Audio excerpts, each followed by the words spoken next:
সারদাকাণ্ডে CBI তদন্ত চেয়ে কলকাতা হাইকোর্টের করা জনস্বার্থ মামলায় হলফনামা দিয়ে নিজেদের অবস্থান স্পষ্ট করতে চলেছে সিবিআই সূত্রে খবর, আগামী মঙ্গলবার তারা হলফনামা জমা দেবে। এ ব্যাপারে সিবিআইয়ের আইনজীবী হিমাংশুদের কাছে প্রয়োজনীয় নির্দেশ চলে এসেছে বলেই সূত্রের খবর। গত 25 তারিখ শুনানির প্রথম দিনই এ ব্যাপারে সিবিআইকে তাদের অবস্থান স্পষ্ট করতে নির্দেশ দেয় হাইকোর্ট। আদালতের সেই নির্দেশের পরিপ্রেক্ষিতে হলফনামায় সিবিআই জানাবে, সারদাকাণ্ডে তদন্তভার গ্রহণ করতে সিবিআই প্রস্তুত।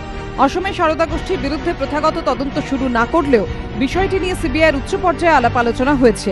পশ্চিমবঙ্গ সারদাকাণ্ডে তদন্তভার গ্রহণ করতে সিবিআইয়ের কোনো অসুবিধে নেই, তবে এই মামলার গুরুত্ব এবং ব্যাপ্তির পরিপ্রেক্ষিতে এককভাবে সবকিছু সামাল দেওয়ার পরিকাঠামো এবং লোকবল সিবিআইয়ের নেই।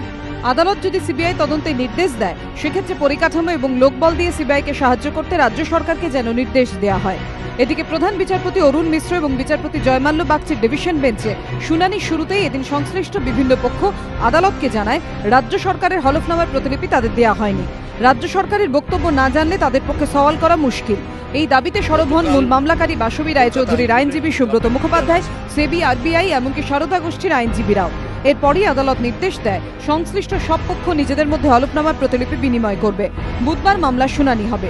এদিকে বৃহস্পতিবার হলফনামা জমা দেওয়া সত্ত্বেও সংশ্লিষ্ট কোনো পক্ষকেই তার প্রতিলিপি না দেওয়ায় সরকার পক্ষকে একহাত নিয়েছেন আইনজীবী সুব্রত মুখোপাধ্যায়।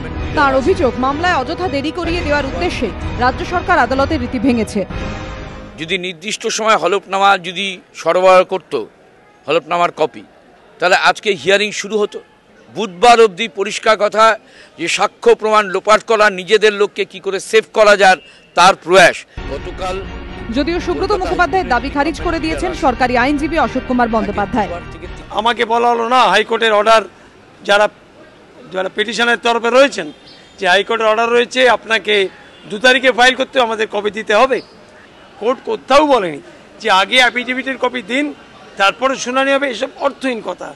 তাতে এটা কোনো মতেই মেনে নেওয়া যায় না যে সরকারের তরফে কোনো দুর্ভিশন দিয়ে আছে মামলা পিছিয়ে দেওয়া।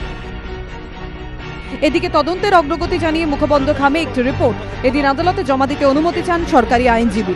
তিনি দাবি করেন, তদন্তে এমন কিছু স্পর্শকাতর বিষয় উঠে এসেছে যা তদন্তের স্বার্থেই এখন প্রকাশ্যে আনা সম্ভব নয়। সে কারণেই আদালতকে মুখবন্ধ খামে রিপোর্ট দিতে চায় সরকার। আদালত বুধবার শুনানির সময় ওই রিপোর্ট এজলাসে জমা দেওয়ার নির্দেশ দেয়। ধ্রুবজ্যোতি প্রামাণিকের রিপোর্ট, এবিপি আনন্দ, কলকাতা।